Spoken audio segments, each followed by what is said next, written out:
എല്ലാ സുഹൃത്തുക്കൾക്കും ഒരിക്കൽ കൂടി ഉസ്താദ് യൂട്യൂബ് ചാനലിലേക്ക് സ്വാഗതം.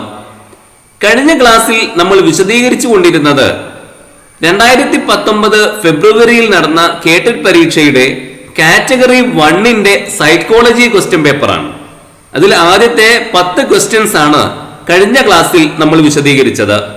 ഇന്ന് നമ്മൾ അതിന്റെ ബാക്കിയാണ് വിശദീകരിക്കാൻ പോകുന്നത്. അതിലേക്ക് പ്രവേശിക്കുന്നതിന് മുമ്പ് ഒന്നുകൂടി സൂചിപ്പിക്കട്ടെ, നിങ്ങൾ ഈ ഉസ്താദ് യൂട്യൂബ് ചാനൽ സബ്സ്ക്രൈബ് ചെയ്തിട്ടില്ലെങ്കിൽ താഴെ കാണുന്ന സബ്സ്ക്രൈബ് എന്ന ബട്ടൺ ക്ലിക്ക് ചെയ്യുക. തൊട്ടടുത്ത് കാണുന്ന ബെൽ ബട്ടണും കൂടി മറക്കാതെ പ്രസ് ചെയ്യുക. എങ്കിൽ മാത്രമേ അപ്ലോഡ് ചെയ്യുന്ന വീഡിയോകൾ ഉടനടി തന്നെ നിങ്ങൾക്ക് ലഭിക്കുകയുള്ളൂ. നമുക്ക് 11ാമത്തെ ചോദ്യം നോക്കാം. കോഴ്സ് തുടങ്ങുന്നതിന് മുമ്പ് തന്നെ നിശ്ചിത പരിധി നിർണയിച്ചുകൊണ്ട് നടപ്പിലാക്കുന്ന ഗ്രേഡിംഗ് സമ്പ്രദായത്തെ അറിയപ്പെടുന്നത്. കോഴ്സ് തുടങ്ങുന്നതിന് മുമ്പ് തന്നെ നിശ്ചിത പരിധി നിർണയിച്ചുകൊണ്ട് നടപ്പിലാക്കുന്ന ഗ്രേഡിംഗ് സമ്പ്രദായത്തെ അറിയപ്പെടുന്നത് grades that are assigned according to cut-off levels decided before the start of the course is known as absolute grading, relative grading, direct grading, comparative grading. A ആണ് ഉത്തരം, അബ്സല്യൂട്ട് ഗ്രേഡിംഗ്. കോഴ്സ് തുടങ്ങുന്നതിന് മുമ്പ് തന്നെ ഒരു നിശ്ചിത പരിധി നിർണയിച്ചുകൊണ്ട് നടപ്പിലാക്കുന്ന ഗ്രേഡിംഗ് സമ്പ്രദായമാണ് അബ്സല്യൂട്ട് ഗ്രേഡിംഗ്.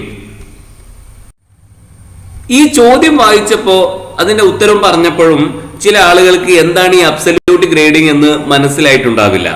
അത് വളരെ സിമ്പിൾ ആണ്. നമ്മൾ സ്കൂളുകളിലൊക്കെ കണ്ടുകൊണ്ടിരിക്കുന്നത് സാധാരണഗതിയിൽ അബ്സല്യൂട്ട് ഗ്രേഡിംഗ് ആണ്. ഒരു പരീക്ഷ കഴിഞ്ഞാൽ എയും ബിയും സിയും ഒക്കെ ഗ്രേഡ് കിട്ടാറുണ്ടല്ലോ. അത് ആദ്യമേ നിർണയിച്ചിരിക്കും. 90%-നും 100%-നും ഇടയിൽ മാർക്ക് കിട്ടിയാൽ അയാൾക്ക് എ, 80-നും 89-നും ഇടയിൽ മാർക്ക് കിട്ടിയാൽ ബി, 70-നും 79-നും ഇടയിൽ മാർക്ക് കിട്ടിയാൽ സി എന്നിങ്ങനെ ആദ്യമേ തന്നെ നിർണയിക്കാറാണല്ലോ നമ്മൾ ചെയ്യാറുള്ളത്. ആദ്യം തന്നെ ഒരു ഗ്രേഡ് കിട്ടണമെങ്കിൽ എത്ര മാർക്ക് കിട്ടണം, എത്ര ശതമാനം മാർക്ക് കിട്ടണം എന്ന് നമ്മൾ ആദ്യമേ നിർണയിക്കുന്നു. അതിനനുസരിച്ച് മാർക്ക് കിട്ടുന്നു, അങ്ങനെ ഗ്രേഡ് കിട്ടുന്നു. അങ്ങനെയാണല്ലോ. അതിനെയാണ് അബ്സല്യൂട്ട് ഗ്രേഡിംഗ് എന്ന് പറയുന്നത്. സാധാരണ നമ്മൾ സ്കൂളുകളിൽ കണ്ടുവരുന്ന ആ മാർക്ക് കിട്ടുന്ന രീതിയെ തന്നെയാണ് അബ്സല്യൂട്ട് ഗ്രേഡിംഗ് എന്ന് പറയുന്നത്. 12ാമത്തെ ചോദ്യം. അശ്രദ്ധാപരമായി ക്ലാസ്സിൽ ഇരിക്കുന്ന ഒരു കുട്ടിയെ എങ്ങനെ കൈകാര്യം ചെയ്യും? അശ്രദ്ധാപരമായി ക്ലാസ്സിൽ ഇരിക്കുന്ന ഒരു കുട്ടിയെ എങ്ങനെ കൈകാര്യം ചെയ്യും? How will you deal with a child who is inattentive in your class? A. കുട്ടിയെ അവഗണിക്കുക, അവോയ്ഡ് ദ ചൈൽഡ്. ബി. കുട്ടിയെ മുൻനിരയിൽ ഇരിക്കാൻ അനുവദിക്കുക, allow the child to sit in the front row. C. പരമാവധി പഠനോപകരണങ്ങൾ ക്ലാസ്സിൽ ഉപയോഗിക്കുക, use maximum learning aids in the classroom. D.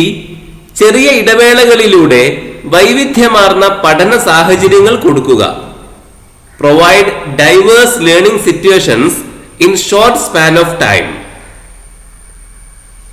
D ആണ് ഉത്തരം. ചെറിയ ഇടവേളകളിലൂടെ വൈവിധ്യമാർന്ന പഠന സാഹചര്യങ്ങൾ കൊടുക്കുക, provide diverse learning situations in short span of time. D ആണ് ഉത്തരം. 13ാമത്തെ ചോദ്യം. കൂടുതൽ ബുദ്ധിമാനായ ഒരു വ്യക്തി തന്നേക്കാൾ താഴ്ന്ന ബൗദ്ധിക നിലയിലുള്ള ഒരാൾക്ക് നൽകുന്ന പിന്തുണയെ അറിയപ്പെടുന്നത്. കൂടുതൽ ബുദ്ധിമാനായ ഒരു വ്യക്തി തന്നേക്കാൾ താഴ്ന്ന ബൗദ്ധിക നിലയിലുള്ള ഒരാൾക്ക് നൽകുന്ന പിന്തുണയെ അറിയപ്പെടുന്നത് the intellectual support given by a more intelligent person to his inferior is known as A. മാർഗനിർദ്ദേശം അഥവാ ഗൈഡൻസ്, അധ്യാപനം അഥവാ teaching, C. Tutoring, D. Scaffolding. D ആണ് ഉത്തരം. സ്കഫോൾഡിംഗ് എന്നാണ് അതിന് പറയുക.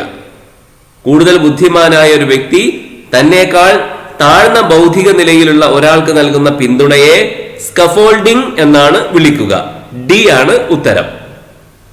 14ാമത്തെ ചോദ്യം. പ്രൈമറി സ്കൂൾ വിദ്യാർത്ഥിയായ അരുൺ സ്വന്തമായി ആഹാരം കഴിക്കാനും വേഷവിധാനം ചെയ്യാനും ശ്രമിക്കുന്നു. എറിക്സന്റെ സിദ്ധാന്തം അനുസരിച്ച് അവൻ ഉൾപ്പെടുന്ന ഘട്ടമാണ് പ്രൈമറി സ്കൂൾ വിദ്യാർത്ഥിയായ അരുൺ സ്വന്തമായി ആഹാരം കഴിക്കാനും വേഷവിധാനം ചെയ്യാനും ശ്രമിക്കുന്നു. എറിക്സന്റെ സിദ്ധാന്തമനുസരിച്ച് അവൻ ഉൾപ്പെടുന്ന ഘട്ടമാണ് Arun, A primary school student, tries to do his feeding, dressing, etc. by himself. According to Erickson's theory, he belongs to the stage of A. സ്വേച്ഛാ പ്രതികരണവും സംശയവും, ഓട്ടോണമി വേഴ്സസ് ഷെയിം. ബി. മുൻകൈ എടുക്കലും കുറ്റബോധവും, ഇനീഷ്യേറ്റീവ് വേഴ്സസ് ഗിൽറ്റ്. സി. സ്വത്വവും പ്രതിസന്ധിയും, identity versus role confusion. D. കർമ്മോത്സുകതയും അപകർഷതയും, ഇൻഡസ്ട്രി വേഴ്സസ് ഇൻഫീരിയോറിറ്റി. ബി ആണ് ഉത്തരം. മുൻകൈ എടുക്കലും കുറ്റബോധവും, ഇനീഷ്യേറ്റീവ് വേഴ്സസ് ഗിൽറ്റ്. എറിക്സന്റെ സ്റ്റേജസ് ഓഫ് സൈക്കോ സോഷ്യൽ ഡെവലപ്മെന്റിനെ കുറിച്ചാണ് ചോദ്യം വന്നിരിക്കുന്നത്. അതുകൊണ്ട് അതിനെക്കുറിച്ച് സംക്ഷിപ്തമായിട്ട് ചില കാര്യങ്ങൾ സൂചിപ്പിക്കുകയാണ്. മനുഷ്യന്റെ ജീവിതത്തെ എറിക്സൺ 8 ഘട്ടങ്ങളായിട്ട് വേർതിരിച്ചു. ആ 8 ഘട്ടങ്ങളിലും മനുഷ്യൻ കുറെ വ്യക്തിത്വ പ്രതിസന്ധികളെ നേരിടുന്നു. സൈക്കോ സോഷ്യൽ ക്രൈസിസ് മനുഷ്യൻ നേരിടുന്നുണ്ട്. അവിടെ മനുഷ്യൻ തോൽക്കുന്നുവോ അല്ലെങ്കിൽ വിജയിക്കുന്നുവോ എന്നത് വളരെ പ്രധാനപ്പെട്ട കാര്യമാണ്. അദ്ദേഹം പറയുന്നത് ഇൻഫാൻസ് അഥവാ ജനിച്ച കുട്ടി മുതൽ 18 മാസം വരെയുള്ള ആ കാലഘട്ടത്തിൽ മനുഷ്യൻ നേരിടുന്ന സൈക്കോ സോഷ്യൽ ക്രൈസിസ് ആണ് ട്രസ്റ്റ് വേഴ്സസ് മിസ്ട്രസ്റ്റ്. 18 മാസം മുതൽ 3 വയസ്സ് വരെയുള്ള കാലഘട്ടത്തിൽ autonomy versus shame and doubt എന്ന ക്രൈസിസ് ആണ് മനുഷ്യൻ നേരിടുന്നത്. 3 മുതൽ 5 വയസ്സ് വരെ ഇനീഷ്യേറ്റീവ് വേഴ്സസ് ഗിൽറ്റ് എന്നതും, 5 വയസ്സ് മുതൽ 13 വയസ്സ് വരെ ഇൻഡസ്ട്രി വേഴ്സസ് ഇൻഫീരിയോറിറ്റിയും, 13 വയസ്സ് മുതൽ 21 വയസ്സ് വരെ ഐഡന്റിറ്റി വേഴ്സസ് റോൾ കൺഫ്യൂഷൻ എന്നതും, 21 മുതൽ 39 വയസ്സ് വരെ ഇന്റിമസി വേഴ്സസ് ഐസൊലേഷൻ എന്നതും, 40 വയസ്സ് മുതൽ 65 വയസ്സ് വരെ ജനറേറ്റിവിറ്റി വേഴ്സസ് സ്റ്റാഗ്നേഷനും, 65 വയസ്സിന് ശേഷം ഈഗോ ഇന്റഗ്രിറ്റി വേഴ്സസ് ഡെസ്പയർ. ഇങ്ങനെ ഓരോ ഘട്ടത്തിലും മനുഷ്യൻ സൈക്കോ സോഷ്യൽ ക്രൈസിസ്, ചുരുക്കി പറഞ്ഞാൽ വ്യക്തിത്വ പ്രതിസന്ധികൾ മനുഷ്യൻ നേരിടുന്നുണ്ട്. ഇതിൽ മനുഷ്യൻ തോൽക്കുന്നുവോ വിജയിക്കുന്നുവോ, അഥവാ ആദ്യം പറഞ്ഞ കാര്യം അവന് കൂടുതലായി നേടാൻ സാധിക്കുന്നുവോ ഇല്ലേ എന്നത് വളരെ പ്രധാനപ്പെട്ട കാര്യമാണ്. ഇപ്പൊ നമ്മളെ ചോദ്യത്തിൽ വന്നിരിക്കുന്നത് ഈ ഇനീഷ്യേറ്റീവ് വേഴ്സസ് ഗിൽറ്റ് എന്നതിനെ കുറിച്ചാണ്. അത് മാത്രം ഈ സന്ദർഭത്തിൽ അല്പമൊന്ന് വിശദീകരിക്കാം. ഇനീഷ്യേറ്റീവ് വേഴ്സസ് ഗിൽറ്റ് എന്നതുകൊണ്ട് ഉദ്ദേശിക്കുന്നത് 3 മുതൽ 5 വയസ്സ് വരെയുള്ള ആ കുട്ടികൾ നമ്മൾ ശ്രദ്ധിച്ചാൽ കാണാം, അവർ ചെയ്യേണ്ടുന്ന കാര്യങ്ങൾ മാത്രമല്ല, അല്ലെങ്കിൽ അവരോട് ചെയ്യാൻ പറഞ്ഞ കാര്യങ്ങൾ മാത്രമല്ല അവർ ചെയ്യുക, അവർ പലതും ചെയ്യും. അങ്ങനെ ഒരു കുട്ടി ചെയ്തുകൊണ്ടിരിക്കുമ്പോൾ ആ കുട്ടിയെ സപ്പോർട്ട് ചെയ്യാൻ നമുക്ക് സാധിക്കുകയാണെങ്കിൽ കുട്ടിക്ക് ആത്മവിശ്വാസമൊക്കെ വർദ്ധിക്കും. അതാണ് ഇനീഷ്യേറ്റീവ് എന്നതുകൊണ്ട് ഉദ്ദേശിക്കുന്നത്. എന്നാൽ ആ കുട്ടിയെ സപ്പോർട്ട് ചെയ്യാതെ നിരന്തരം ആ കുട്ടിയെ നിരുത്സാഹപ്പെടുത്തുകയും മാത്രമല്ല ആ കുട്ടിയെ ശിക്ഷിക്കുകയും ഒക്കെ ചെയ്യുകയാണെങ്കിൽ ആ കുട്ടിയിൽ ഒരു കുറ്റബോധമാണ് ഉണ്ടാവുക. ആ കുട്ടിയിൽ ഇൻഫീരിയോറിറ്റി കോംപ്ലക്സും ഉണ്ടാവാനുള്ള സാധ്യതയുണ്ട്. അതിനെയാണ് ഗിൽറ്റ് എന്നതുകൊണ്ട് ഉദ്ദേശിക്കുന്നത്. അപ്പൊ ആ പ്രായത്തിൽ ഒരു കുട്ടിക്ക് എന്ത് കിട്ടുന്നു? ഇനീഷ്യേറ്റീവ് അല്ലെങ്കിൽ ഗിൽറ്റ്. ഏതാണ് കുട്ടിക്ക് കിട്ടുന്നത്? അത് കുട്ടിയുടെ ഭാവി ജീവിതത്തെ സ്വാധീനിക്കും. കുട്ടി ഇത്തരം പ്രവർത്തനങ്ങളൊക്കെ നടത്തുമ്പോൾ കുട്ടി അത് ചെയ്യാനുള്ള സ്വാതന്ത്ര്യം കൊടുത്ത് കുട്ടികളെ പിന്തുണക്കുന്നുവെങ്കിൽ കുട്ടികൾക്ക് ആത്മവിശ്വാസം ഉണ്ടാകും. ഇനി നിരന്തരമായിട്ട് കുട്ടികൾ ആ കാര്യങ്ങൾ ചെയ്യുമ്പോൾ കുട്ടികളെ നിരാശപ്പെടുത്തുകയും ശിക്ഷിക്കുകയും ഒക്കെ ചെയ്യുകയാണെങ്കിൽ ആ കുട്ടികൾക്ക് കുറ്റബോധമാണ് ഭാവിയിൽ ഉണ്ടാവുക. അവര് ഭാവിയിൽ എല്ലാ പ്രവർത്തനങ്ങളിൽ നിന്നും പിൻവാങ്ങുന്ന ഒരു സ്വഭാവം കാണിക്കുന്നത് കാണാൻ സാധിക്കും.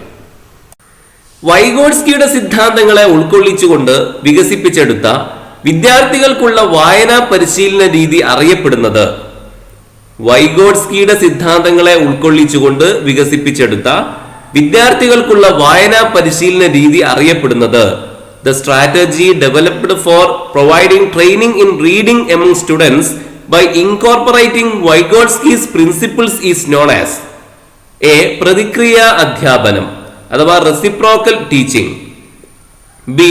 പ്രതിഫലന പരിശീലനം റിഫ്ലക്റ്റീവ് പ്രാക്ടീസ്, സി. സഹവർത്തിത പഠനം കൊളാബറേറ്റീവ് ലേണിംഗ്, ഡി. സിറ്റുവേറ്റഡ് പഠനം അഥവാ സിറ്റുവേറ്റഡ് ലേണിംഗ്. എ ആണ് ഉത്തരം, റെസിപ്രോക്കൽ ടീച്ചിങ് അഥവാ പ്രതിക്രിയ അധ്യാപനം. 16ാമത്തെ ചോദ്യം, വിജയത്തെ പോലെ വിജയിക്കുന്ന മറ്റൊന്നില്ല.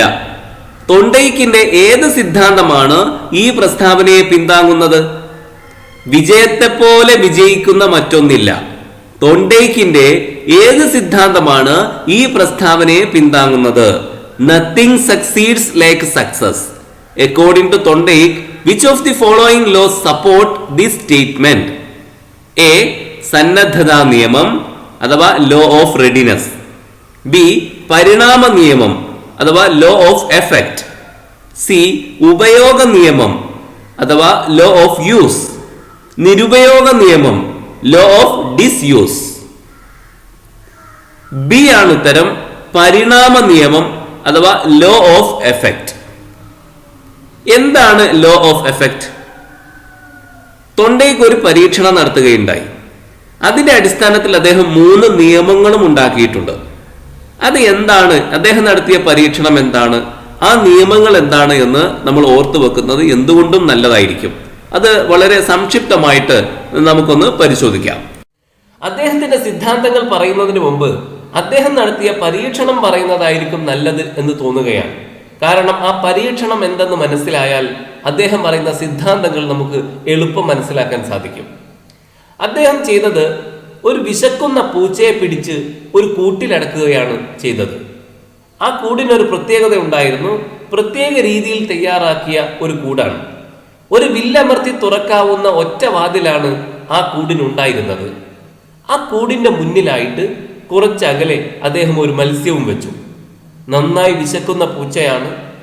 ആ പൂച്ചക്ക് ഈ മത്സ്യത്തിന്റെ ഗന്ധം അനുഭവപ്പെട്ടപ്പോൾ പുറത്തു വരാൻ വല്ലാത്ത താല്പര്യമുണ്ടായി.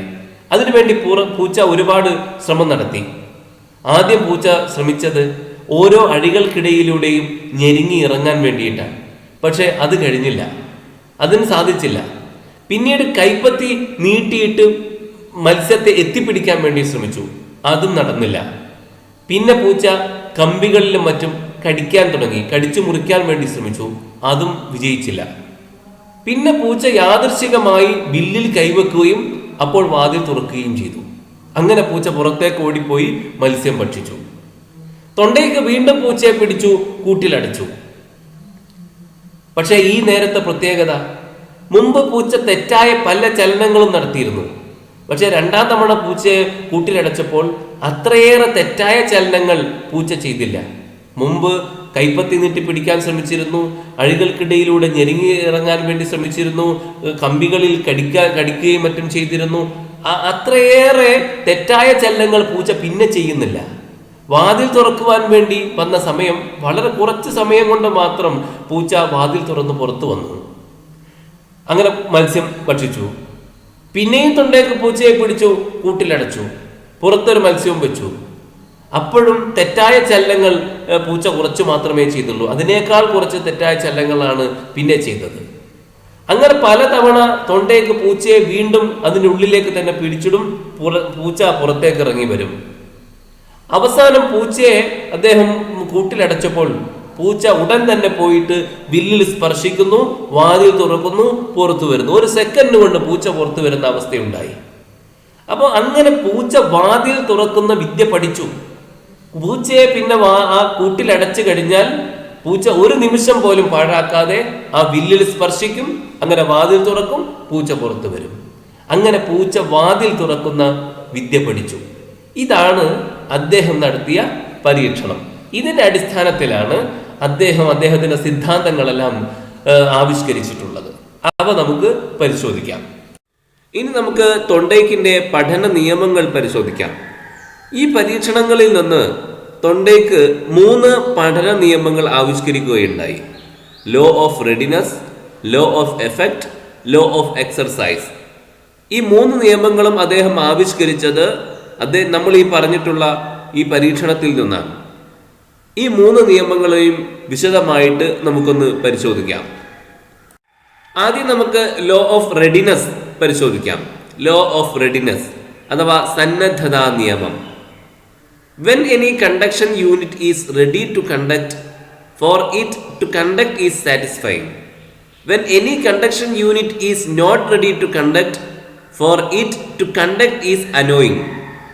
When any conduction unit is ready to conduct, for it not to conduct is also annoying. അഥവാ മലയാളത്തിൽ പറഞ്ഞാൽ, ഒരു പഠിതാവ് പ്രവർത്തിക്കാൻ സന്നദ്ധനായിരിക്കുമ്പോൾ അയാൾക്ക് അത് ചെയ്യുക തൃപ്തിജനകമായിരിക്കും. സന്നദ്ധത ഇല്ലെങ്കിൽ പ്രവർത്തിക്കുക അസ്വാസ്ഥ്യജനകവുമായിരിക്കും. സന്നദ്ധനായിരിക്കുമ്പോൾ പ്രവർത്തിക്കാതിരിക്കുന്നതും അസ്വാസ്ഥ്യജനകമാണ്. ഇതാണ് അദ്ദേഹത്തിന്റെ ലോ ഓഫ് റെഡിനെസ്, സന്നദ്ധതാ നിയമം. ഈ നിയമം നമ്മൾ പരിശോധിക്കുമ്പോൾ നമുക്ക് കാണാം, തൊണ്ടേക്കിന്റെ അഭിപ്രായത്തിൽ സന്നദ്ധത വളരെ പ്രധാനപ്പെട്ട ഒരു കാര്യമാണ് എന്ന്. ഒരു പ്രവർത്തനത്തിലേക്ക് ഇറങ്ങുന്നതിന് മുമ്പ് സന്നദ്ധത ഉണ്ടായിരിക്കണം, അത് ചെയ്യാനുള്ള താല്പര്യം ഉണ്ടായിരിക്കണം. സന്നദ്ധത എന്നത് ഒരു പ്രവർത്തനത്തിന്റെ തയ്യാറെടുപ്പും പ്രവർത്തനത്തിനുള്ള പൂർവാവശ്യവുമാണ്. അഥവാ പ്രവർത്തനത്തിലേക്ക് ഇറങ്ങുന്നതിന് മുമ്പുണ്ടായിരിക്കേണ്ട കാര്യമാണത്. അങ്ങനെ നമ്മളൊരു പ്രവർത്തനത്തിലേക്ക് ഇറങ്ങുമ്പോൾ നമുക്കത് ചെയ്യാനുള്ള സന്നദ്ധതയുണ്ടെങ്കിൽ നമുക്ക് വല്ലാത്ത സംതൃപ്തിയാണ് ഉണ്ടാവുക ആ ജോലി ചെയ്യുന്നതിൽ. എന്നാൽ അങ്ങനെ സന്നദ്ധത ഇല്ലാതെയാണ് നാം ഒരു പ്രവർത്തനത്തിലേക്ക് ഇറങ്ങുന്നതെങ്കിലോ നമുക്ക് ആ പ്രവർത്തനം ചെയ്യുമ്പോൾ സന്തോഷമല്ല ഉണ്ടാവുക, സംതൃപ്തി അല്ല ഉണ്ടാവുക, അസ്വാസ്ഥ്യമാണ് ഉണ്ടാവുക. ഈ നിയമം നമ്മൾ പരിശോധിക്കുമ്പോൾ നമ്മൾ വിദ്യാഭ്യാസ മേഖലയിലും ഈ നിയമത്തിന് വളരെ പ്രസക്തി ഉണ്ട് എന്നാണ് മനസ്സിലാക്കേണ്ടത്. ഒരു വിദ്യാർത്ഥിയുടെ മനോനില എങ്ങനെയായിരിക്കുമെന്നാണ് ഇതിൽ നിന്ന് നമുക്ക് മനസ്സിലാക്കാൻ കഴിയുക. ഒരു കുട്ടി പഠിക്കാൻ സന്നദ്ധനാണെങ്കിൽ അങ്ങനെയല്ലാത്ത അവസരത്തിലേതിനേക്കാൾ പെട്ടെന്നും കാര്യക്ഷമമായും തൃപ്തിയോടെയും കുട്ടി പഠിക്കുന്നു, കുട്ടിക്ക് പഠിക്കാൻ താല്പര്യമുണ്ടെങ്കിൽ. എന്നാൽ കുട്ടിക്ക് താല്പര്യമില്ല എങ്കിലോ, കുട്ടിയെ ഒരു അധ്യാപകൻ നിർബന്ധിക്കുകയാണെങ്കിൽ ഒരുപക്ഷെ കുട്ടി വായിക്കാനൊക്കെ നിർബന്ധിതനാവുമ്പോൾ വായിച്ചേക്കാം, പക്ഷെ ആ കുട്ടിക്ക് അത്ര പെട്ടെന്ന് പഠിക്കാൻ കഴിയില്ല. ആ പഠനം കാര്യക്ഷമമാവില്ല. അത് പഠിക്കുമ്പോൾ കുട്ടിക്ക് അതുവഴി തൃപ്തിയും സന്തോഷവും ഉണ്ടാവുകയുമില്ല. അതുകൊണ്ട് തന്നെ കുട്ടി പഠന സന്നദ്ധത കൈവരിക്കുന്നത് വരെ അവനെ പഠിപ്പിക്കരുത്. പഠന സന്നദ്ധത നേടിക്കഴിഞ്ഞാൽ അവനെ പഠിപ്പിക്കാനുള്ള അവസരങ്ങളൊന്നും പാഴാക്കുകയും ചെയ്യരുത്. അതാണ് ഈ നിയമം നമുക്ക് മുന്നറിയിപ്പ് തരുന്നത്. ഇത് സംബന്ധമായിട്ടൊരു കേഡറ്റ് പരീക്ഷയിൽ വന്ന ഒരു ചോദ്യം. Rani was watching TV when her father reminded her of her low grade and sent her to study. But Rani only wasted her time at her study table. Which of the learning law that Rani's father failed to apply? Rani TV കണ്ടുകൊണ്ടിരിക്കുകയായിരുന്നു. അപ്പോഴാണ് അച്ഛൻ അങ്ങോട്ട് കയറി വന്നിട്ട് അവളോട് പറയുന്നത്, നിനക്ക് സ്കൂളിൽ ഗ്രേഡൊക്കെ വളരെ കുറവല്ലേ, അതുകൊണ്ട് താഴ്ന്ന ഗ്രേഡല്ലേ നിനക്ക് കിട്ടിയത്, അതുകൊണ്ട് നീ പോയി പഠിക്ക് എന്ന് പറഞ്ഞു. അങ്ങനെ അവളെ പഠിക്കാൻ വേണ്ടിയിട്ട് പറഞ്ഞയച്ചു. TV കാണാൻ അനുവദിച്ചില്ല. അങ്ങനെ റാണി അവിടെ നിന്ന് പോയി അവൾ വായിക്കുന്ന റൂമിലേക്ക് ചെന്നു, സ്റ്റഡി ടേബിളിൽ ഇരുന്നു. അവൾ പക്ഷേ വായിക്കുകയോ പഠിക്കുകയോ ചെയ്തില്ല. അവൾ വേസ്റ്റഡ് ഹെർ ടൈം ഇങ്ങനെ വേസ്റ്റ് ആക്കുകയാണ് ചെയ്തത്. വായിക്കുകയോ പഠിക്കുകയോ ചെയ്തില്ല, കാരണം അവൾക്കതിന് താല്പര്യമുണ്ടായിരുന്നില്ല. Which of the learning law that Rani's father fail to apply? ഇവിടെ ഏത് പഠന നിയമമാണ് നടപ്പാക്കുവാൻ അച്ഛൻ ശ്രമിച്ചിട്ട് പരാജയപ്പെട്ടു പോയത്? ഇപ്പോൾ നമ്മൾ പറഞ്ഞതാണ് ലോ ഓഫ് റെഡിനെസ്, സന്നദ്ധതാ നിയമം. ഒരാൾ പഠിക്കാൻ സന്നദ്ധനാകുമ്പോൾ മാത്രമേ അവരെ പഠിപ്പിക്കാൻ കഴിയുകയുള്ളൂ, അല്ലെങ്കിൽ പഠിപ്പിക്കാവൂ എന്ന് പറഞ്ഞല്ലോ. ഇവിടെ റാണി പഠിക്കാൻ തയ്യാറല്ല. റാണിക്ക് അത് പഠിക്കാനുള്ള സന്നദ്ധതയില്ല. സന്നദ്ധതയില്ലാത്ത ഒരാളെ അതിന് നിർബന്ധിക്കുമ്പോൾ എന്ത് സംഭവിക്കും എന്നതിൻ്റെ ഒരു നല്ല ഉദാഹരണമാണ് ഈ ചോദ്യത്തിൽ നൽകിയിരിക്കുന്നത്. അപ്പോൾ ഇവിടെ സി എന്ന ഓപ്ഷനാണ് ശരിയായ ഉത്തരം, ലോ ഓഫ് റെഡിനെസ്. രണ്ടാമത്തത് ലോ ഓഫ് എഫക്റ്റ്, ഫല നിയമം. Any behaviour that is followed by pleasant consequences is likely to be repeated. And any behaviour that is followed by unpleasant consequences is likely to be stopped. ഒരു പ്രവർത്തനത്തിന്റെ ഫലവുമായി ബന്ധപ്പെട്ട കാര്യമാണ്. ഒരാൾ ഒരു പ്രവർത്തനം ചെയ്തപ്പോൾ നല്ല സന്തോഷപ്രദമായ സംതൃപ്തി ഉണ്ടാക്കുന്ന അനന്തരഫലമാണ് അതുവഴി ഉണ്ടായതെങ്കിൽ ആ പ്രവർത്തനം അയാൾ വീണ്ടും ആവർത്തിച്ചേക്കാം. ഒരു പ്രവർത്തനം ചെയ്തപ്പോൾ നല്ല ഒരു ഫലമാണ് ഉണ്ടായതെങ്കിൽ അയാൾക്കത് വീണ്ടും ചെയ്യാനുള്ള താല്പര്യമുണ്ടാകും. പക്ഷേ ഒരു പ്രവർത്തനം ഒരാൾ ചെയ്തപ്പോൾ അതുവഴി അത്ര സംതൃപ്തി ഉണ്ടാക്കുന്ന അഥവാ നല്ല ഒരു ഫലമല്ല, നല്ല ഒരു അനന്തരഫലമല്ല ഉണ്ടായതെങ്കിൽ അയാളത് വീണ്ടും ആവർത്തിക്കാനുള്ള സാധ്യതയില്ല. അയാൾ ആ പ്രവൃത്തി അവസാനിപ്പിച്ചേക്കും. Any behaviour that is followed by pleasant consequences. Pleasant consequence അഥവാ സംതൃപ്തി ഉണ്ടാക്കുന്ന ഫലമാണ് ഒരാൾ ഒരു പ്രവൃത്തി ചെയ്തപ്പോൾ ഉണ്ടായതെങ്കിൽ ലൈക്ലി ടു ബി റിപ്പീറ്റഡ്. അയാൾ ആ പ്രവർത്തനം ആവർത്തിക്കുവാനുള്ള സാധ്യതയുണ്ട്. And any behaviour that is followed by unpleasant consequences. ഏതെങ്കിലും ഒരു പ്രവർത്തനം ഒരാൾ ചെയ്തപ്പോൾ അതുവഴി അൺപ്ലസന്റ് കോൺസിക്വൻസസ് ആണ് ഉണ്ടായതെങ്കിൽ അഥവാ അത്ര സംതൃപ്തി ഉണ്ടാക്കുന്ന ഫലമല്ല ഉണ്ടായതെങ്കിൽ is likely to be stopped. അയാൾ ആ പ്രവൃത്തി അവസാനിപ്പിച്ചേക്കും. ഇതാണ് ലോ ഓഫ് എഫക്റ്റ്. ഈ നിയമം പരിശോധിച്ചാൽ നമുക്ക് മനസ്സിലാവുന്ന കാര്യം, പഠനം വിദ്യാർത്ഥിക്ക് സംതൃപ്തി ഉണ്ടാക്കുന്നതാണെങ്കിൽ, അതേപോലെ വിദ്യാർത്ഥിക്ക് പഠനത്തിൽ നിന്ന് ആനന്ദം അനുഭവിക്കാൻ കഴിയുന്നുവെങ്കിൽ മാത്രമേ ശരിയായ പഠനം നടക്കുകയുള്ളൂ. മറിച്ച് പഠനത്തിൽ നിന്ന് കുട്ടിക്ക് അസംതൃപ്തിയാണ് ഉണ്ടാവുന്നതെങ്കിൽ, അങ്ങനെ അസംതൃപ്തി ഉണ്ടാകുമാറ് പരാജയമാണ് സംഭവിക്കുന്നതെങ്കിൽ പഠന പുരോഗതി തടസ്സപ്പെടും. നമുക്കെല്ലാവർക്കും അറിയാം, ആനന്ദകരമായ അനുഭവങ്ങൾ നീണ്ടു നിൽക്കും, വളരെ കാലം ഓർമ്മിക്കും. എന്നാൽ ആനന്ദകരമല്ലാത്ത, സന്തോഷമില്ലാത്ത അനുഭവങ്ങളൊക്കെ നമ്മൾ പെട്ടെന്ന് മറന്നു പോവുകയും ചെയ്യും. അതുകൊണ്ട് തന്നെ തൃപ്തി അല്ലെങ്കിൽ അതൃപ്തി, സന്തുഷ്ടി അല്ലെങ്കിൽ അസന്തുഷ്ടി, അതാണ് പഠനത്തിൻ്റെ കാര്യക്ഷമതാ നിലവാരം നിയന്ത്രിക്കുന്നത്.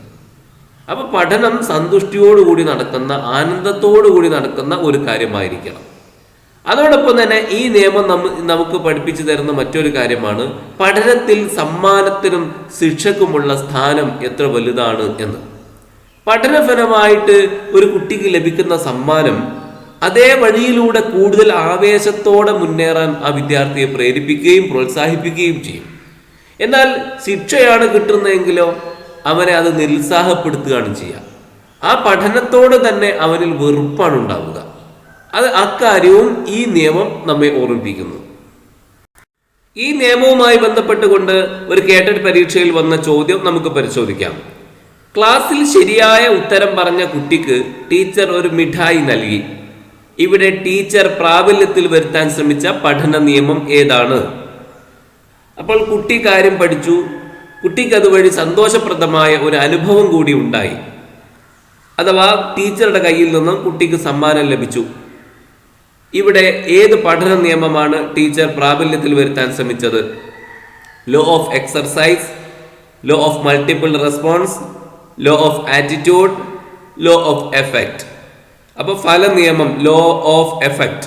ബാക്കിയുള്ളതൊന്നും നമുക്ക് അറിയില്ലെങ്കിൽ law of attitude, law of exercise, law of multiple response, ഇതൊന്നും നമ്മൾ പഠിച്ചിട്ടില്ലെങ്കിലും ലോ ഓഫ് എഫക്റ്റ്, ഫല നിയമം, ഇതാണ് പറയുന്നത് നമുക്കറിയാം. അതുകൊണ്ട് ഡി എന്ന ഓപ്ഷനാണ് ശരിയായ ഓപ്ഷൻ എന്ന് ബാക്കി മൂന്നും അറിയില്ലെങ്കിലും നമുക്ക് പറയാവുന്നതാണ്. അപ്പോൾ ഓപ്ഷൻ ഡി ആണ് ശരിയായ ഉത്തരം, ഫല നിയമം അഥവാ ലോ ഓഫ് എഫക്റ്റ്. ഈ വിഷയവുമായി തന്നെ മറ്റൊരു കേട്ടറ്റ് പരീക്ഷയിൽ വന്ന ചോദ്യം, responses which are followed by satisfying after effects tends to be learned is the law of exercise, the law of effect, the law of readiness, the law of insight. അഥവാ satisfying after effect ഉണ്ടാക്കുന്ന, സംതൃപ്തിജനകമായ അനന്തരഫലങ്ങൾ ഉണ്ടാക്കുന്ന പ്രവർത്തനങ്ങൾ അഥവാ പ്രതികരണങ്ങൾ tend to be learned, അത് പഠിക്കപ്പെടാനുള്ള സാധ്യത കൂടുതലാണ് എന്ന് പറയുന്ന ഈ നിയമം ഇത് ഏത് നിയമമാണ് എന്നാണ് ചോദിക്കുന്നത്. നമുക്കറിയാം ലോ ഓഫ് എഫക്റ്റ്, ബി എന്ന ഓപ്ഷനാണ് ശരിയായ ഉത്തരം. സാറ്റിസ്ഫൈങ് ആഫ്റ്റർ എഫക്റ്റുകൾ ഉണ്ടാകുന്നത് പഠിക്കപ്പെടാനുള്ള സാധ്യത വളരെ കൂടുതലാണ് എന്നതാണ് ലോ ഓഫ് എഫക്റ്റിൽ നമുക്ക് പഠിക്കാൻ സാധിച്ചത്. മൂന്നാമത്തത് ലോ ഓഫ് എക്സർസൈസ്, അഭ്യാസ നിയമം. അത് നമുക്ക് ഇങ്ങനെ വായിക്കാം: repeated exercising of a response strengthens its connection with the stimulus and connection is weakened through failure of practice. അതിന് മലയാളം പുസ്തകത്തിൽ നൽകിയ ട്രാൻസ്ലേഷൻ ഇങ്ങനെയാണ്: ഒരു സന്ദർഭത്തിന്റെ പ്രതികരണം മറ്റു ഘടകങ്ങൾ മാറ്റമില്ലാതെ നിന്നാൽ അത് ആ സന്ദർഭവുമായി എത്ര തവണ ബന്ധിതമായി എന്നതിനെയും ആ ബന്ധത്തിന്റെ ശരാശരി ശക്തി, കാലദൈർഘ്യം എന്നിവയെയും ആശ്രയിച്ച് സന്ദർഭവുമായി കൂടുതൽ ശക്തമായി ബന്ധിതമാകുന്നു. ഈ നിയമം അനുസരിച്ച് ഒരു ചോദകം മൂലമുണ്ടായിത്തീരുന്ന പ്രതികരണം അഥവാ ഒരു ചോദക പ്രേരിതമായ പ്രതികരണം എത്ര കൂടുതൽ ആവർത്തിക്കപ്പെടുന്നുവോ അത്ര കൂടുതൽ അത് നിലനിൽക്കും. മറിച്ച് അഭ്യാസം ലഭിക്കുന്നില്ല എങ്കിൽ ബന്ധം ശിഥിലമാവുകയും ചെയ്യും. ഈ നിയമത്തിന് 2 ഉപവിഭാഗങ്ങൾ ഉണ്ട് എന്ന് പറയാം. ഒന്ന് പ്രയോഗ നിയമം, ലോ ഓഫ് യൂസ്. 2 പ്രയോഗരാഹിത്യ നിയമം, ലോ ഓഫ് ഡിസ്യൂസ്. പ്രയോഗ നിയമം ഇങ്ങനെയാണ്: ചോദകവും പ്രതികരണവും തമ്മിൽ പരിവർത്തനക്ഷമമായ ഒരു ബന്ധം സ്ഥാപിതമായാൽ, മറ്റു കാര്യങ്ങൾ സമമാണെങ്കിൽ ആ ബന്ധത്തിന്റെ ശക്തി വർദ്ധിക്കുന്നു. പ്രയോഗരാഹിത്യ നിയമം ഇങ്ങനെയാണ്: ഒരു ചോദകവും പ്രതികരണവും തമ്മിൽ കുറെ കാലത്തേക്ക് പരിവർത്തനക്ഷമമായ ഒരു ബന്ധം സ്ഥാപിതമാകുന്നില്ല എങ്കിൽ ആ ബന്ധത്തിന്റെ ശക്തി കുറയുന്നു. പ്രയോഗ നിയമം സൂചിപ്പിക്കുന്നത് പരിശീലനം കൊണ്ട് ബന്ധത്തിനുണ്ടാകുന്ന ശക്തിയെയും, പ്രയോഗരാഹിത്യ നിയമം സൂചിപ്പിക്കുന്നത് അഭ്യാസത്തിന്റെ അഭാവത്തിൽ ബന്ധത്തിനുണ്ടാകുന്ന ശക്തിക്കുറവിനെയുമാണ്. അഭ്യാസം നമ്മുടെ പഠനത്തെ പൂർണ്ണതയിൽ എത്തിക്കുന്നു. അതാ അഭ്യാസം വഴി പൂർണ്ണത കൈവരുന്നു. അതാണ് ഇതിലൂടെ നമുക്ക് മനസ്സിലാക്കാൻ കഴിയുന്നത്.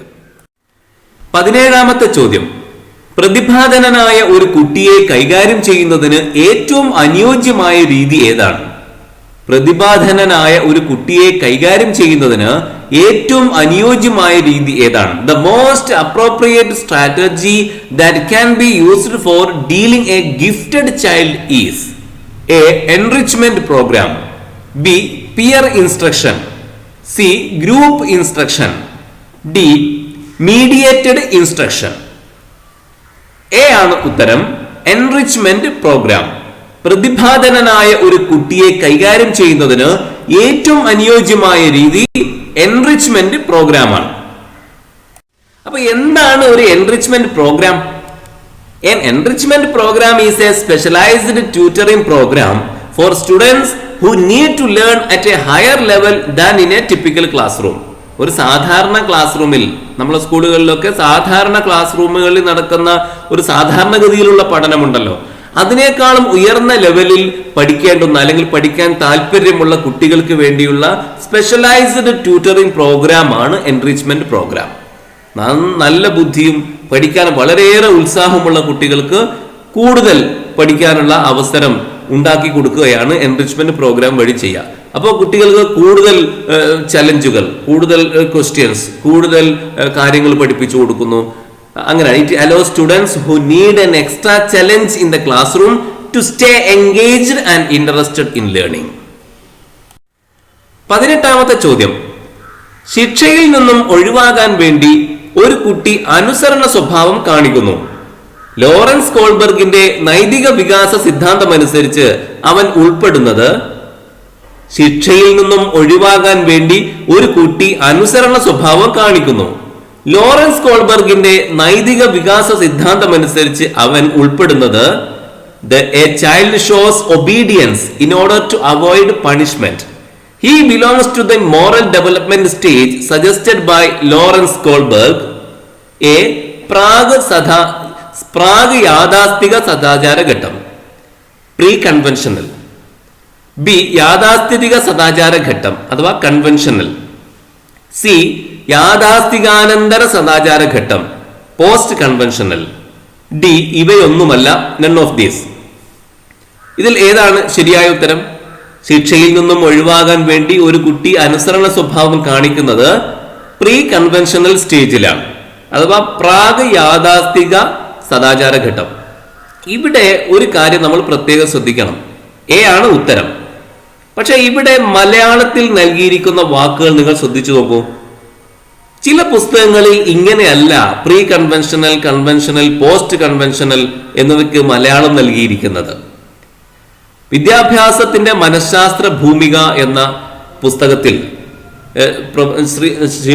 ഡോക്ടർ കെ ശിവരാജന്റെ പുസ്തകത്തിൽ ഇങ്ങനെയല്ല ഈ വാക്കുകൾക്ക് മലയാളം നൽകിയിരിക്കുന്നത്. അദ്ദേഹം പ്രീ കൺവെൻഷണൽ എന്നതിന് വ്യവസ്ഥാപിത പൂർവ്വതലം എന്നാ പറഞ്ഞത്, വ്യവസ്ഥാപിത പൂർവ്വതലം. അതേപോലെ കൺവെൻഷണൽ എന്നതിന് അദ്ദേഹം വ്യവസ്ഥാപിത തലം എന്നാണ് പറഞ്ഞത്. അതുപോലെ പോസ്റ്റ് കൺവെൻഷണൽ എന്നതിന് വ്യവസ്ഥാപിതാനന്തര തലം എന്നുമാണ് അദ്ദേഹം പറഞ്ഞത്. ഇവിടെ ആ വാക്കുകളല്ല പ്രയോഗിച്ചിരിക്കുന്നത്. അപ്പോ ഇങ്ങനെ മലയാള വാക്കുകൾ ഇത്തരം ചോദ്യങ്ങളിൽ വ്യത്യസ്തമായി വന്നേക്കാം. അതുകൊണ്ട് നമ്മൾ അതിന്റെ ഇംഗ്ലീഷ് വാക്കുകൾ കൂടി നമ്മൾ പഠിച്ചു വെക്കണം. Pre conventional, conventional, post conventional. അപ്പോൾ അത് മനസ്സിലാക്കി കഴിഞ്ഞാൽ നമുക്ക് ഇത്തരം ചോദ്യങ്ങൾക്ക് ഉത്തരം എഴുതാൻ സാധിക്കുകയും ചെയ്യും. അപ്പൊ എന്താണ് ഈ ഘട്ടങ്ങളുടെ പ്രത്യേകത? അത് ഡോക്ടർ കെ ശിവരാജൻ പറഞ്ഞതുപോലെ അദ്ദേഹത്തിന്റെ പുസ്തകത്തിലെ ആ ഭാഗങ്ങൾ നമുക്കൊന്ന് ഒന്ന് വായിച്ചു നോക്കാം, ഒന്ന് മനസ്സിലാക്കാം. സാൻമാർഗിക വികസനം പല ഘട്ടങ്ങളായിട്ടാണ് നടക്കുന്നത്. ആ ഘട്ടങ്ങളെ സംബന്ധിച്ചൊക്കെ പല ശാസ്ത്രജ്ഞന്മാരും പഠനം നടത്തിയിട്ടുണ്ട്. അത്തരം ഒരു ശാസ്ത്രജ്ഞനാണ് കോൾബർഗ്. കോൾബർഗ് സാമൂഹിക വികസനത്തെ കുറിച്ച് പഠിച്ചു. അദ്ദേഹം അതിന് പല ഘട്ടങ്ങളായിട്ടാണ് അത് നടക്കുന്നത് എന്ന് മനസ്സിലാക്കി.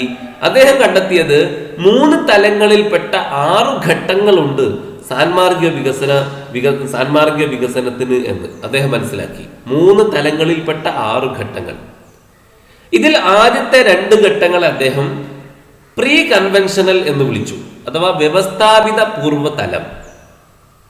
അടുത്ത 2 ഘട്ടങ്ങളെ അദ്ദേഹം കൺവെൻഷണൽ എന്നാണ് വിളിച്ചത്, അഥവാ വ്യവസ്ഥാപിത തലം. അവസാനത്തെ 2 ഘട്ടങ്ങൾ അദ്ദേഹം വ്യവസ്ഥാപിതാനന്തര തലം അഥവാ പോസ്റ്റ് കൺവെൻഷണൽ എന്നാണ് അദ്ദേഹം വർഗീകരിച്ചത്. അപ്പോൾ pre conventional, conventional, post conventional, ഇങ്ങനെയാണ് കോൾബർഗ് സാമൂഹിക വികസന ഘട്ടങ്ങളെ വേർതിരിച്ചിട്ടുള്ളത്. അപ്പൊ ഏതൊക്കെയാണ് എന്ന് നമുക്ക് വിശദമായിട്ടൊന്ന് പരിശോധിക്കാം. ഇതാണ് കോൾബർഗിന്റെ സാൻമാർഗിക വികസന ഘട്ടങ്ങൾ. ഒന്നാമത്തെ തലം വ്യവസ്ഥാപിത പൂർവ്വതലം, 4 മുതൽ 10 വയസ്സ് വരെ. അതിന് താഴെ തലം 2 വ്യവസ്ഥാപിത തലം, 10 വയസ്സ് മുതൽ 13 വയസ്സ് വരെ. തലം 3 വ്യവസ്ഥാപിതാനന്തര തലം, 13 വയസ്സിന് ശേഷം. നമുക്ക് ഓരോന്നായി പരിശോധിക്കാം. തലം 1 വ്യവസ്ഥാപിത പൂർവ്വതലം അഥവാ പ്രീ കൺവെൻഷണൽ സ്റ്റേജ്, 4 വയസ്സ് മുതൽ 10 വയസ്സ് വരെ. അതിന് 2 ഘട്ടങ്ങളുണ്ട്. ഈ 4 വയസ്സിനും 10 വയസ്സിനും ഇടയിൽ 2 ഘട്ടങ്ങളായിട്ടാണ് ഉള്ളത്. ഒന്ന്, ശിക്ഷയിൽ നിന്ന് രക്ഷപ്പെടാൻ ഉദ്ദേശിച്ചുള്ള അനുസരണ ഘട്ടം. അടി കിട്ടരുത്, മാതാപിതാക്കളിൽ നിന്ന് അടി കിട്ടരുത്, അവർ ചീത്ത പറയരുത് എന്ന് ഉദ്ദേശിച്ചുകൊണ്ട് മാതാപിതാക്കളെ അനുസരിക്കുന്ന ഘട്ടം. അതാണ് ഒന്നാമത്തെ ഘട്ടം.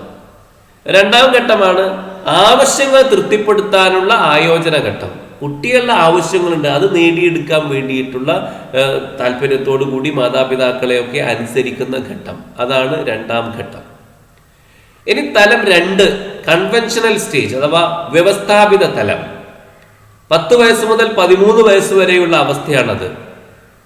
അതിൽ ഒരു ഘട്ടം സംഘമാനദണ്ഡങ്ങളോട് ആയോജനം പുലർത്തുന്ന ഘട്ടം. അഥവാ അവർക്കൊരു ഗ്യാങ് ഉണ്ടാകും, ആ ഗ്യാങ്ങിന്റെ മാനദണ്ഡങ്ങളോടൊക്കെ യോജിച്ചു പോകുന്ന ഘട്ടം. ഘട്ടം 4 സാമൂഹിക നിയമങ്ങളോട് ആയോജനം പുലർത്തുന്ന ഘട്ടം. സാമൂഹിക നിയമങ്ങളൊക്കെ അനുസരിക്കുന്ന ഘട്ടമാണ് ഘട്ടം 4. ഇനി 3ാമത്തെ തലം വ്യവസ്ഥാപിതാനന്തര തലം, 13 വയസ്സിന് ശേഷമാണ് ഈ പോസ്റ്റ് കൺവെൻഷണൽ സ്റ്റേജ് എന്ന് പറയുന്നത്. അതിലെ പ്രത്യേകത എന്താണ്? ഘട്ടം 5 നോക്കാം. അതിൽ തലം 3-ൽ 2 ഘട്ടങ്ങൾ, 5, 6 എന്നീ 2 ഘട്ടങ്ങളുണ്ട്. ഘട്ടം 5-ൽ ജനായത്ത രീതിയിൽ അംഗീകരിക്കപ്പെട്ട നിയമങ്ങളുമായും സന്മാർഗ മാതൃകകളുമായും ആയോജനം പുലർത്തുന്ന ഘട്ടം. അപ്പോൾ ജനായത്ത രീതിയിൽ അംഗീകരിക്കപ്പെട്ട നിയമങ്ങളൊക്കെ കുട്ടി അംഗീകരിക്കുന്ന ഘട്ടമാണ് 13 വയസ്സിന് ശേഷമുള്ള ആദ്യ ഘട്ടം. ഘട്ടം 6 സാർവലൗകികമായ സാൻമാർഗിക സിദ്ധാന്തങ്ങളുമായി ആയോജനം പുലർത്തുന്ന ഘട്ടം. എന്ന് പറഞ്ഞാൽ യൂണിവേഴ്സൽ ആയിട്ടുള്ള മോറൽ സിദ്ധാന്തങ്ങളുമായിട്ട് കുട്ടി പരിപൂർണമായിട്ട് യോജിച്ചു പോകുന്ന ഘട്ടം. അതാണ് 6ാമത്തെ ഘട്ടം. ഇങ്ങനെ 6 ഘട്ടങ്ങളായിട്ട് 3 തലങ്ങൾ അഥവാ 3 തലങ്ങളായിട്ടുള്ള 6 ഘട്ടങ്ങളാണ് ഉള്ളത് എന്നാണ് കുട്ടിയുടെ സാൻമാർഗിക വികസനത്തിൽ. ഇങ്ങനെ 6 ഘട്ടങ്ങളാണ് ഉള്ളത് എന്നാണ് കോൾബർഗ് പറയുന്നത്. കേട്ടറ്റ് പരീക്ഷകൾ നമ്മൾ പരിശോധിച്ചാൽ ഈ ഒരു കോൾബർഗിന്റെ ഇതുമായി ബന്ധപ്പെട്ടുകൊണ്ട്, ഈ പഠനവുമായി ബന്ധപ്പെട്ടുകൊണ്ട് ഒരുപാട് ചോദ്യങ്ങൾ വന്നതായിട്ട് നമുക്ക് കാണാൻ സാധിക്കും. നമുക്ക് ആ ചോദ്യങ്ങളൊന്ന് പരിശോധിക്കാം. താഴെ പറയുന്ന ഏതു രീതിയാണ് പഠനത്തിൽ കുട്ടികളുടെ അന്വേഷണാത്മക നൈപുണികളെ കൂടുതലായി ചൂഷണം ചെയ്യുന്നത്? താഴെ പറയുന്ന ഏതു രീതിയാണ് പഠനത്തിൽ കുട്ടികളുടെ അന്വേഷണാത്മക നൈപുണികളെ കൂടുതലായി ചൂഷണം ചെയ്യുന്നത്? Which of the following methods exploits the maximum inquisitive skills of students while learning? A. പ്രശ്ന നിർദ്ധാരണം, പ്രോബ്ലം സോൾവിംഗ്. ബി. സംഘചർച്ച അഥവാ ഗ്രൂപ്പ് ഡിസ്കഷൻ. സി. സഹകരണ പഠനം, കോപ്പറേറ്റീവ് ലേണിംഗ്. പ്രതിഫലന ബോധനം, റിഫ്ലക്റ്റീവ് ടീച്ചിങ്. എ ആണ് ഉത്തരം, പ്രോബ്ലം സോൾവിംഗ്, പ്രശ്ന നിർദ്ധാരണം. കുട്ടികളുടെ അന്വേഷണാത്മക നൈപുണികളെ കൂടുതലായി ചൂഷണം ചെയ്യുന്നത് ഈ കൂട്ടത്തിൽ പ്രശ്ന നിർദ്ധാരണമാണ് അഥവാ പ്രോബ്ലം സോൾവിംഗ് ആണ്.